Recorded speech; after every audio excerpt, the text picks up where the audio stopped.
महारानी की जय, जय अम्बे महारानी की जय, शक्ति आदि भवानी की जय, शक्ति आदि भवानी की जय, जय अम्बे महारानी की जय, जय अम्बे महारानी की जय, जय अम्बे महारानी की जय, जय अम्बे महारानी की जय, शक्ति आदि भवानी की जय, शक्ति आदि भवानी की जय, शक्ति आदि भवानी की जय, शक्ति आदि भवानी की जय, जय अम्बे महारानी की जय, जय अम्बे महारानी की जय, जय अम्बे महारानी की जय, जय अम्बे महारानी की जय। श्री कृष्णा। आज की श्रीमद् भागवत कथा में आप सबका स्वागत है। श्रीमद् भागवत के द्वितीय स्कंद के 10वें अध्याय की कथा चल रही है। इस कथा में भगवान का जो विराट स्वरूप था, जब वह ब्रह्मांड को फोड़कर उत्पन्न हुआ तो कैसे उसने जल में अपना निवास स्थान बनाया। जल में रहते हुए उसका नाम नारायण पड़ा। फिर धीरे धीरे जब उसको भूख लगी तो उनका मुख उत्पन्न हुआ और इसके बाद धीरे धीरे सारी इंद्रियां उनकी उत्पन्न हुई। जैसे जैसे उन नारायण भगवान की इंद्रियां उत्पन्न हुई, उनके साथ साथ उनके विषय भी उत्पन्न हुए और उसी के साथ साथ उनके अधिष्ठाता देवता भी उत्पन्न हो गए। ये सब कथा श्री सुखदेव जी महाराज राजा परीक्षित को बता रहे हैं।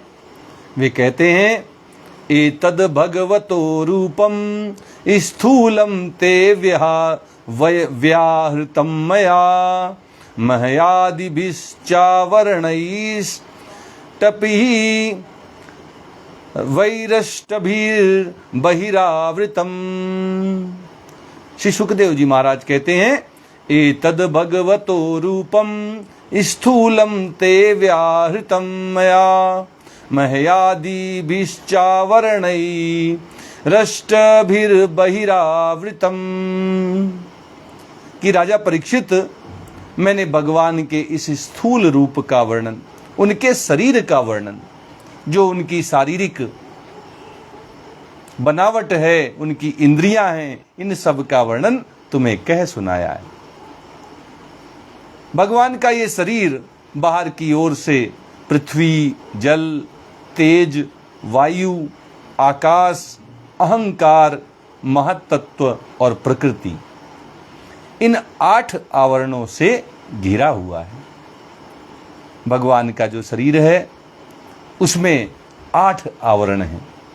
8 आवरण क्या हैं? इनका वर्णन करते हुए श्री सुखदेव जी महाराज राजा परीक्षित से कह रहे हैं कि भगवान का स्थूल शरीर, ये पृथ्वी, जल, अग्नि, वायु, आकाश, इन 5 महातत्वों और अहंकार, महत्तत्व और प्रकृति, कुल मिलाकर इन 8 आवरणों से घिरा हुआ है। अतः परम सूक्ष्मतम अव्यक्तम निर्विशेषणम अनादि मध्य निधनम नित्यम वांग मनसः परम। इसके परे, इस स्थूल शरीर के परे भगवान का अत्यंत एक सूक्ष्म रूप है। श्री सुखदेव जी महाराज कहते हैं कि वह अव्यक्त है, निर्विशेष है, आदि मध्य और अंत से रहित है। वह नित्य है, वाणी और मन की वहां तक पहुंच नहीं है। वाणी से परे है, मतलब उसको हम कह कर नहीं बता सकते कि भगवान का वो सूक्ष्म रूप कैसा है। वाणी द्वारा उसका वर्णन नहीं किया जा सकता और मन की भी वहां तक पहुंच नहीं है। अगर हम अपने मन के घोड़े दौड़ाकर भगवान के उस सूक्ष्म रूप का दर्शन करना चाहें, तब भी हम वहां तक नहीं पहुंच सकते। लेकिन इसके कुछ लक्षण जरूर श्री सुखदेव जी महाराज बताते हैं कहते हैं कि यह अव्यक्त है, इसको व्यक्त नहीं किया जा सकता, इसके बारे में वर्णन नहीं किया जा सकता, इसको बताया नहीं जा सकता। यह निर्विशेष है, इसकी कोई विशेषता आप नहीं बता पाएंगे कि उसमें ये विशेषताएं। किसी चीज का वर्णन हम करते हैं, जैसे जल का ही वर्णन अगर हम करें तो कहेंगे जल का गुण शीतलता है, उसकी विशेषता है शीतलता, ठंडक। लेकिन जब हम भगवान के सूक्ष्म रूप का वर्णन करना चाहें तो चाह कर भी हम उसकी कोई विशेषता नहीं बता पाएंगे। एक और महत्वपूर्ण बात उस सूक्ष्म रूप के विषय में श्री सुखदेव जी महाराज कहते हैं कि उसका न आदि है, न उसका मध्य है और न उसका अंत है। आदि अंत और मध्य से परे है और ये कभी नष्ट भी नहीं होता, ये नित्य है, सदा रहने वाला है। अमुनि भगवद रूपे मया ते अनुवर्णिते उभे अपि ना गृह्णन्ति माया सृष्टे विपश्चितः। राजा परीक्षित से सुखदेव जी महाराज कहते हैं कि मैंने तुम्हें भगवान के स्थूल और सूक्ष्म, व्यक्त और अव्यक्त जिन दो रूपों का वर्णन सुनाया है, ये दोनों ही भगवान की माया के द्वारा रचित हैं। भगवान के ये रूप मायाकृत हैं, माया के द्वारा रचे गए हैं। इसलिए विद्वान पुरुष इन दोनों को ही स्वीकार नहीं करते, क्योंकि वे माया के परे चले जाते हैं। माया का पर्दा उनकी आंखों के सामने से हट जाता है और इसलिए वे न भगवान के स्थूल रूप को मानते हैं और न ही वे भगवान के सूक्ष्म रूप को मानते हैं। इन दोनों को वो नहीं मानते, नहीं स्वीकार करते। सवाच्य वाचकतया भगवान ब्रह्म रूप धृक नाम रूप क्रिया दत्ते सकर्मा कर्म कह परः। श्री सुखदेव जी महाराज कह रहे हैं कि वास्तव में भगवान निष्क्रिय हैं। निष्क्रिय का मतलब ये नहीं कि वो कुछ नहीं करते हैं, पड़े रहते हैं, इसका मतलब निष्क्रिय नहीं है। अगर कोई किसी से कहता है कि तुम तो निष्क्रिय पड़े रहते हो, तो इसका मतलब क्रिया तो तुम करते होगे, हमें नहीं दिखाई देती। तुम हो सकता है कि शरीर से नहीं काम कर रहे हो, दिमाग से काम कर रहे हो सकता है कि तुम भगवान के भजन कर रहे हो मन ही मन, लेकिन हमें तो नहीं दिखता कुछ कार्य करते हुए तुम। जब हमें कुछ कार्य करते हुए तुम नहीं दिखाई देते हो तो हमें तो यही लगता है कि तुम क्रिया विहीन हो, निष्क्रिय हो। यही बात श्री सुखदेव जी महाराज भगवान के लिए कहते हैं कि हमारे जो भगवान श्री कृष्ण हैं, जो नारायण हैं, वे निष्क्रिय हैं, क्रिया से परे हैं।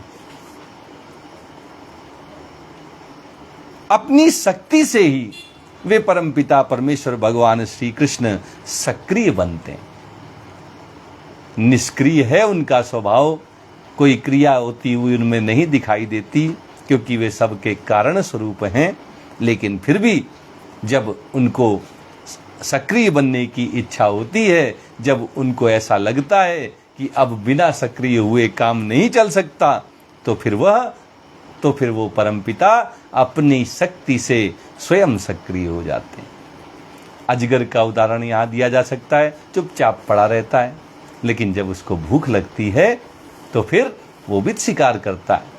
ऐसे तो हम कहते हैं कि अजगर का उदाहरण दिया जाता है, अजगर करे ना चाकरी। अजगर तो कहीं नौकरी करने नहीं जाता, लेकिन जब उसको भूख लगती है तो वो भी सक्रिय हो जाता है, खाने की खोज में वो भी निकलता है। भगवान को भी जब अपने भक्तों का कल्याण करना होता है, दुष्टों का संहार करना होता है, तब भगवान भी सक्रिय हो जाते हैं। फिर तो वे ब्रह्मा का या विराट रूप धारण करके वाच्य और वाचक शब्द और उसके अर्थ के रूप में प्रकट होते हैं और अनेकों नाम, अनेकों रूप और अनेकों क्रियाएं भगवान स्वीकार करते हैं। जब उनको लगता है कि इसकी आवश्यकता है, आवश्यकता के अनुसार भगवान निष्क्रिय से सक्रिय होते हैं। फिर वे ब्रह्मा भी बन जाते हैं, वही विराट रूप धारण करते हैं वही शब्द और उसका अर्थ बनकर प्रकट होते हैं और वही अलग अलग रूपों में, अलग अलग नामों से अलग अलग क्रियाएं करते हुए इस संसार में दिखाई पड़ते हैं, देखे जा सकते हैं। प्रजापतिन मनून देवान ऋषीन पितृगणान पृथक सिद्ध चारण गंधर्वान विद्याधरासुर गुह्यकान। अब किन किन रूप में हम भगवान के दर्शन कर सकते हैं? विद्वानों ने कह दिया कि भगवान को केवल तुम उनके स्थूल और उनके सूक्ष्म शरीर के द्वारा देखने का प्रयास मत करना, क्योंकि ये मायाकृत है, माया ने इसको बनाया है, इसलिए ये वास्तविक नहीं है, इसका अस्तित्व नहीं है। यह केवल और केवल माया का पर्दा तुम्हारी आंखों के सामने है कि भगवान का स्थूल रूप दिखे, भगवान का सूक्ष्म रूप दिखे। तो फिर कैसे भगवान दिखेंगे? उसके लिए भगवान श्री सुखदेव जी महाराज हम सबको बता रहे हैं कि भगवान का दर्शन करना है तो समझ लीजिए कि भगवान निष्क्रिय से सक्रिय होंगे, तभी उनकी इच्छा से उनके दर्शन हो सकते हैं। तब वे नाम के रूप में, तब वे रूप में, अलग अलग रूपों में, अलग अलग नामों में, अलग अलग क्रियाएं करते हुए तभी दिखेंगे जब वे सक्रिय अवस्था में हों। और सक्रिय कब होंगे? जब उनकी इच्छा हो। तो फिर किस किस रूप में भगवान दिखेंगे, उसके विषय में इस श्लोक में प्रजापति, मनु, देवता, इन सब का उदाहरण देते हुए राजा परीक्षित को श्री सुखदेव जी महाराज बता रहे हैं कि भगवान जब सक्रिय होते हैं तो प्रजापति बनकर आते हैं, मनु बनकर आते हैं, देवता बनकर आते हैं, ऋषि बनकर आते हैं, पितृ बनकर आते हैं, सिद्ध बनकर आते हैं, चारण बनकर आते हैं, गंधर्व बनकर आते हैं, विद्याधर बनकर आते हैं, वही असुर बनकर आते हैं, वही यक्ष बनकर आते हैं, वही किन्नर बनकर आते हैं, वही अप्सराएं बनकर आते हैं। किन्नराप्सरसो नागान सर्पान किम पुरुषो रगान मात्र रक्षः पिशाचांश्च प्रेत भूत विनायकान।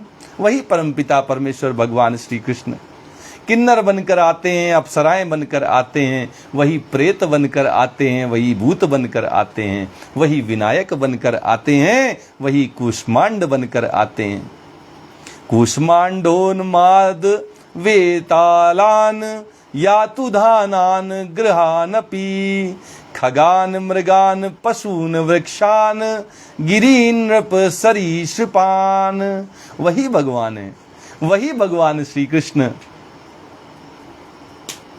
कूष्मांड बनकर आते हैं, वही उन्माद बनकर आते हैं, वही वेताल बनकर आते हैं, वही यातुधान बनकर आते हैं, वही सब ग्रहों को रूप धारण कर कर आते हैं, वही पक्षी बनकर आते हैं, वही मृग बनकर आते हैं, वही पशु बनकर आते हैं, वही वृक्ष बनकर आते हैं, वही पर्वत बनकर आते हैं। और रेंगने वाले जो सरीसृप हैं, भगवान के विषय में श्री सुखदेव जी महाराज कहते हैं कि उस सरीसृप के रूप में भी भगवान ही आते हैं। और इनका और क्या वर्णन करें। श्री सुखदेव जी महाराज कहते हैं कि जितने भी संसार में नाम हैं, जितने भी संसार में रूप हैं, वे सब के सब भगवान के ही रूप हैं, भगवान के ही नाम हैं। इस बात को अलग अलग संतों ने, यहाँ तक कि गीता में भगवान ने स्वयं भी कहा है, लेकिन हम हैं कि मानने के लिए तैयार ही नहीं है। हमने तो ठान ली है एक जिद कि हमको तो भगवान दिखाई दें तो केवल मुरली बजाते हुए दिखाई दें, कृष्ण कन्हैया लाल के रूप में दिखाई दें। और यही कारण है कि हम केवल मूर्तियों के रूप में ही भगवान को देख रहे हैं। और जो भगवान सजीव रूप में हम सबके बीच में है, उनके ऊपर हमारा ध्यान ही नहीं जाता, क्योंकि हम उस रूप में भगवान को देखना ही नहीं चाहते, हम उस रूप में भगवान को स्वीकार ही नहीं करना चाहते। इसीलिए हमें बड़ी कठिन तपस्या करने के बाद भी भगवान के दर्शन नहीं हो रहे। और भगवान और उनके जो शिष्य हैं, जो संत हैं, वो चिल्ला चिल्ला के कह रहे हैं कि जो कुछ दिखाई दे रहा है वो भगवान का ही रूप है, देखो तो सही। जो भी नाम तुम्हारे कानों में पड़ रहा है वो भगवान का ही नाम है, सुनो तो सही। लेकिन हमने भी जिद ठान रखी, हम नहीं मानते। हमें तो जब तक पीताम्बरधारी मुरली बजाने वाले भगवान कृष्ण ना दिखाई दे हम मानेंगे ही नहीं। ये कैसे पशु बन के भगवान? हम तो पशु वशु को भगवान नहीं मानते। हम गाय को तो फिर भी भगवान मान सकते हैं, लेकिन हम सूअर को बिल्कुल भगवान नहीं मानेंगे। चाहे कोई संत कह दे, चाहे भगवान स्वयं गीता में आके कह रहे हो, लेकिन हमने ठान लिया है कि हम नहीं मानेंगे। और यही कारण है कि सब जगह भगवान उपस्थित होते हुए भी हम भगवान के दर्शन नहीं कर पा रहे हैं। आँखियां हरि दर्शन की प्यासी। किस लिए प्यासी? क्योंकि हम भगवान को उस रूप में नहीं देख रहे हैं जिसमें वो विद्यमान है। हम उस रूप में देखना चाहते हैं जिसको हम चाहते हैं। और भक्ति इसके विपरीत है। प्रभु की इच्छा में अपनी इच्छा मिला दी जाए, उसी का नाम भक्ति है। और हम चाहते हैं कि हमारी इच्छा में प्रभु की इच्छा आकर मिल जाए, ये हमारा स्वभाव बन गया। इसीलिए हम भगवान से दूर होते जा रहे हैं और इस मायाकृत संसार में फंसते जा रहे हैं। आज भी हमारे पास मौका है कि अपनी इस जिद को छोड़ दें। जिस रूप को हम देख रहे हैं उसे भगवान का रूप देखें। हम जिस नाम को भी सुन रहे हैं, कह रहे हैं, उसे भगवान का ही नाम समझें। तब हमारे सामने भगवान हमेशा रहेंगे। एक पल के लिए, एक क्षण के लिए भी भगवान हमारे सामने से ओझल नहीं हो पाएंगे, हमारी आंखों से नहीं बच पाएंगे। द्विविधाश्च चतुर्विधा येन्ये जल स्थल नभौकसः कुशला कुशला मिश्राः कर्मणां गतयस्त्वमाः। श्री सुखदेव जी महाराज कहते हैं कि संसार में चर अचर, जड़ चेतन, भेद से दो प्रकार के, और जरायुज, अंडज, स्वेदज और उद्भिज, इन चार भेदों में जितने भी जलचर हों, चाहे थलचर हों, चाहे आकाश में विचरण करने वाले आकाशचारी प्राणी हों, भगवान सब के सब, चाहे वो शुभ हों, चाहे वो अशुभ हों, और चाहे शुभ और अशुभ का मिश्रित हों, कर्मों के तदनुसार फल हैं। सुखदेव जी महाराज कह रहे हैं कि कर्मों के फल हैं ये सब के सब, चाहे वो शुभ हों, चाहे अशुभ हों, चाहे मिश्रित हों। जैसे भी कर्म किए गए उन्हीं के फल स्वरूप, चाहे चर बनकर कोई आए, चाहे कोई अचर बनकर आए, कोई जड़ बनकर आए, चाहे चेतन बनकर आए, चाहे जरायुज बनकर आए, चाहे अंडज बनकर आए, चाहे वह स्वेदज बनकर आए, और चाहे उद्भिज बनकर आए, चाहे जलचर आए, चाहे थलचर आए, जमीन में रहने वाला, चाहे पानी में रहने वाला, और या फिर आकाश में उड़ने वाला, किसी भी रूप में कोई भी प्राणी जो आ रहा है इस संसार में, वो अपने शुभ अशुभ या इन दोनों का जो मिश्रित भाग है, उसके कर्म जो हैं इन तीन ही प्रकार के हो सकते हैं। या तो उसने शुभ कर्म किए होंगे, या अशुभ कर्म किए होंगे, या शुभ और अशुभ दोनों किए होंगे। तो उनके फल स्वरूप ही उसको ये योनियां मिलती हैं। इन रूपों में वह इस संसार में आकर रहता है। सत्वं रजस्तम इति निस्त्रः सुर निनारका तत्राप्यैक कसो राजन भिद्यन्ते गतयस्त्रिधा यदैकैकतरोऽन्याभ्यां स्वभाव उपहन्यते। श्री सुखदेव जी महाराज कह रहे हैं कि सत्व की प्रधानता से हम देवता बनकर आते हैं। अगर रजोगुण की जीवन में प्रधानता रही तो अगले जन्म मनुष्य के रूप में प्राप्त होता है, और अगर तमोगुण की प्रधानता रही जीवन में तो अगला जन्म नारकीय योनियों में ही मिलता है। हमारे अंदर कौन सा गुण प्रबल है? प्रकृति के तो तीन गुण हैं, सतोगुण, रजोगुण और तमोगुण। इस जीवन में हमारे अंदर जिसकी प्रधानता है वही हमारा अगला जन्म निर्धारित करेगा। अगर हम सतोगुण में रहकर अपना जीवन व्यतीत करते हैं तो अगला जन्म देवताओं के रूप में मिलेगा। अगर रजोगुण की प्रधानता हमारे अंदर है, रजोगुण में रहकर हम अपना जीवन व्यतीत कर रहे हैं, तो अगला जन्म हमें फिर से मनुष्य रूप में मिलेगा। और अगर हमारे अंदर तमोगुण बढ़ गया है, इसी की प्रधानता है, तमोगुण के अधीन हम अपना जीवन व्यतीत कर रहे हैं, तो फिर नारकीय योनियों में ही हमारा अगला जन्म होना है। इन गुणों में भी श्री सुखदेव जी महाराज कहते हैं कि जब एक गुण दूसरे दो गुणों से अभिभूत हो जाता है, तब प्रत्येक गति के तीन भेद हो जाते हैं। इसमें भी आगे भेद और गहराई से इनका वर्णन करते हुए श्री सुखदेव जी महाराज कह रहे हैं कि जब एक गुण में और दो गुण आकर अभिभूत हो जाएं, तो फिर इसका भी फल तीन तरह का बता रहे हैं। कहते हैं कि गति के तीन भेद हो जाते हैं। क्या हो जाते हैं? स एवेदम जगद्धाता भगवान धर्म रूप धृक पुष्णाति स्थापयन विश्वम तिर्यंग नर सुरात्म भी। श्री सुखदेव जी महाराज कहते हैं कि वे भगवान श्री कृष्ण जगत के धारण पोषण के लिए धर्ममय विष्णु रूप स्वीकार करते हैं। जब भगवान के मन में इच्छा आती है कि संसार की सृष्टि कर दी जाए, तो वो सृष्टिकर्ता ब्रह्मा बन जाते हैं। फिर जब इसका भरण पोषण, इसको धारण करना, इसका पालन पोषण करने की इच्छा भगवान में आती है, तो वही भगवान श्री कृष्ण विष्णु रूप धारण कर लेते हैं। धर्ममय उनका आचरण हो जाता है और देवता, मनुष्य और पशु पक्षी आदि रूपों में वे भगवान ही अवतार लेते हैं तथा विश्व का पालन पोषण करते हैं। जब इस संसार में भगवान के अतिरिक्त और किसी की स्वतंत्र सत्ता नहीं है, किसी दूसरे का भगवान के अतिरिक्त अस्तित्व नहीं है, तो फिर जो कुछ दिखता है, जो भी हमें सुनाई देता है, जिसका भी हमें अनुभव होता है, या जो इन सब के अतिरिक्त भी है, वह सब का सब भगवान का ही स्वरूप है। हर जगह भगवान ही है। हम जिसको देख रहे हैं वो भगवान की लीला है। ततः कालाग्नि रुद्रात्मा यत सृष्ट मिदमात्मनः सन्नियच्छति कालेन घनानि कमिवानिलः।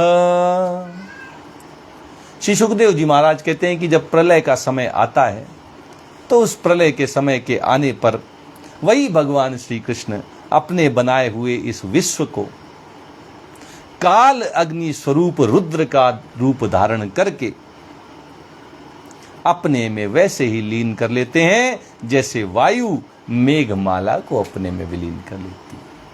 हवा जो है वो सारे के सारे बादलों को उड़ाकर अपने साथ ले जाती है। ऐसे ही जब भगवान रुद्र रूप धारण करते हैं, काल अग्नि से भरपूर हो जाते हैं, तब वे इस अपने ही बनाए हुए संसार को अपने में ही लीन कर लेते हैं।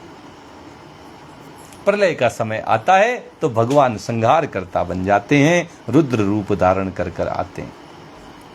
इत्थं भावेन कथितो भगवान भगवत्तमः नित्थं भावेन ही परम द्रष्टुमर्हन्ति सूरयः। श्री सुखदेव जी महाराज कहते हैं कि परीक्षित, महात्माओं ने अचिंत्य ऐश्वर्य भगवान का इसी प्रकार वर्णन किया है।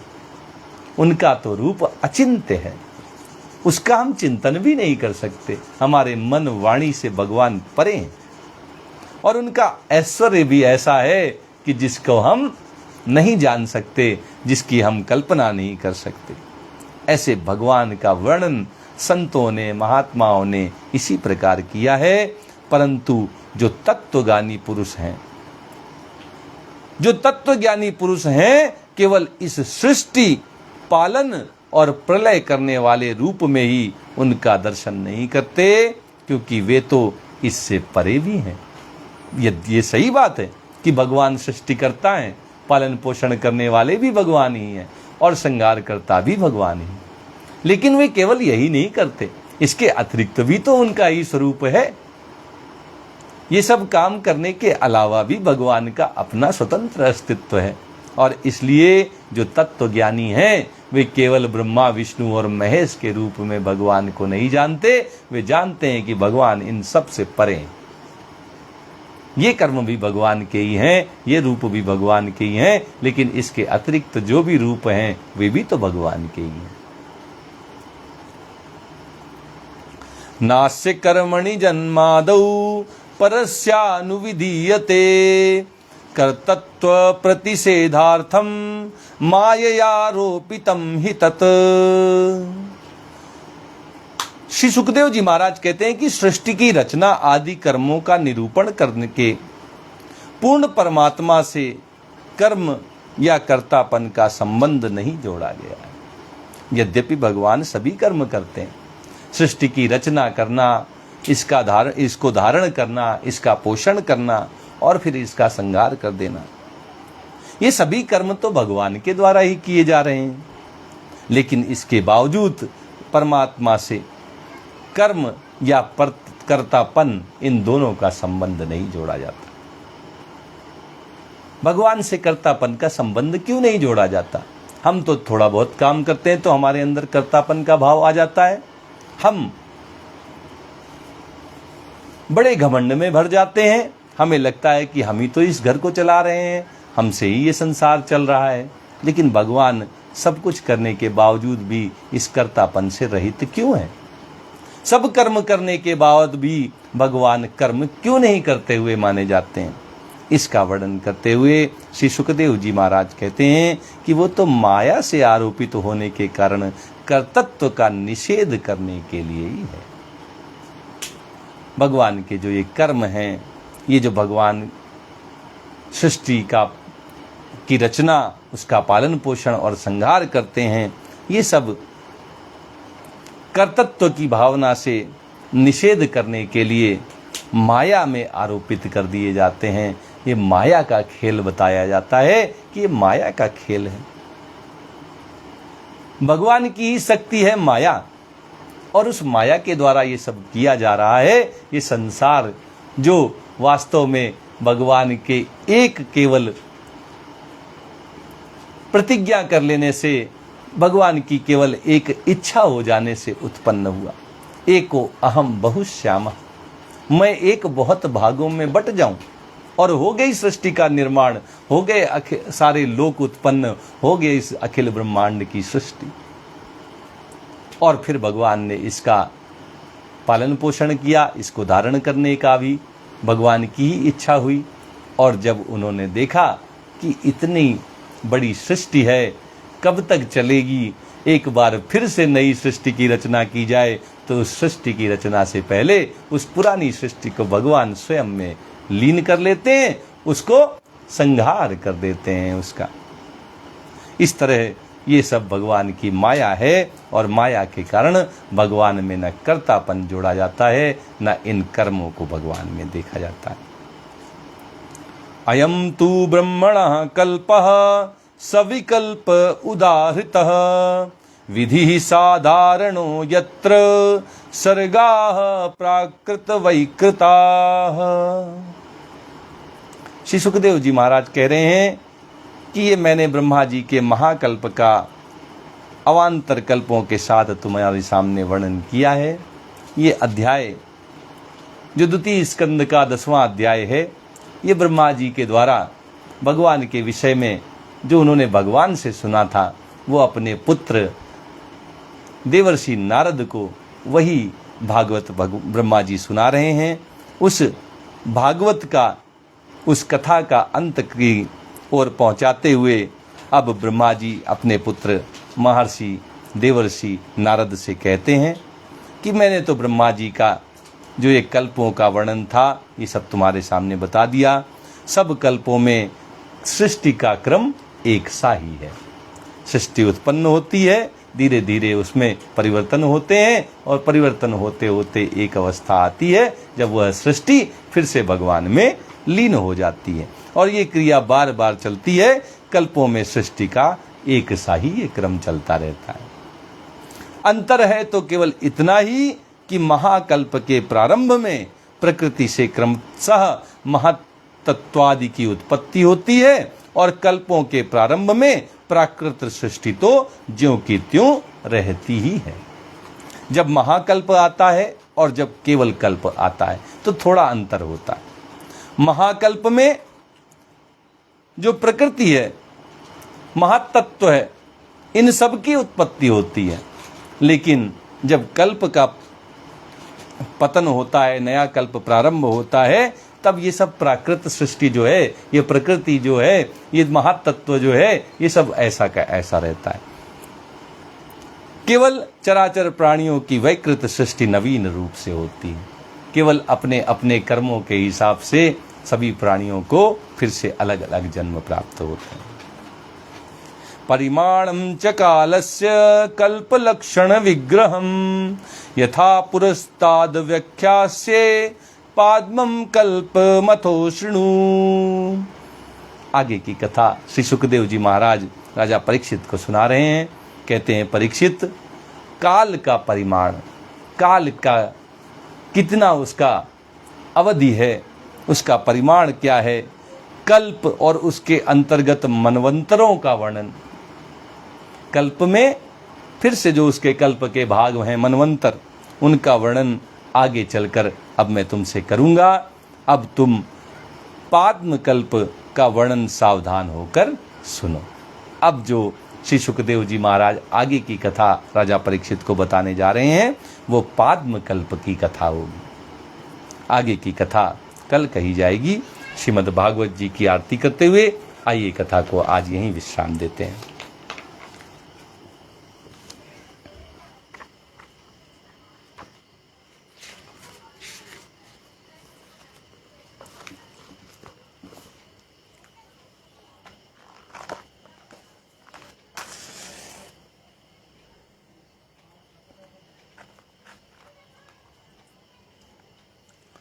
प्रेम से बोलिए वृंदावन बिहारी लाल की जय। श्री भागवत भगवान की है आरती, पापियों को पाप से है तारती। श्री भागवत भगवान की है आरती, पापियों को पाप से है तारती। ये अमर ग्रंथ, ये मुक्ति पंथ, ये पंचम वेद निराला, नव ज्योति जलाने वाला। ये अमर ग्रंथ, ये मुक्ति पंथ, ये पंचम वेद निराला, नव ज्योति जलाने वाला। हरि नाम यही, हरि धाम यही, हरि नाम यही, हरि धाम यही। यही जग मंगल की आरती, पापियों को पाप से है तारती। श्री भागवत भगवान की है आरती, पापियों को पाप से है तारती। ये शांति गीत पावन पुनीत, पापों को मिटाने वाला, हरि दर्श दिखाने वाला। ये शांति गीत पावन पुनीत, पापों को मिटाने वाला, हरि दर्श दिखाने वाला। ये सुख करनी ये दुख हरिणी, ये सुख करनी ये दुख हरिणी। श्री मधुसूदन की आरती, पापियों को पाप से है तारती। श्री भागवत भगवान की है आरती, पापियों को पाप से है तारती। ये मधुर बोल जग फंद खोल, सन्मार्ग दिखाने वाला, बिगड़ी को बनाने वाला। ये मधुर बोल जग फंद खोल, सन्मार्ग दिखाने वाला, बिगड़ी को बनाने वाला। श्री राम यही घन श्याम यही, श्री राम यही घन श्याम यही। यही प्रभु की महिमा की आरती, पापियों को पाप से है तारती। श्री भागवत भगवान की है आरती, पापियों को पाप से है तारती। श्री भागवत भगवान की है आरती, पापियों को पाप से है तारती। प्रेम से बोलिए वृंदावन बिहारी लाल की जय। राधा रमण सरकार की जय। राधा वल्लभ लाल की जय। जय श्री कृष्णा। जय श्री कृष्णा।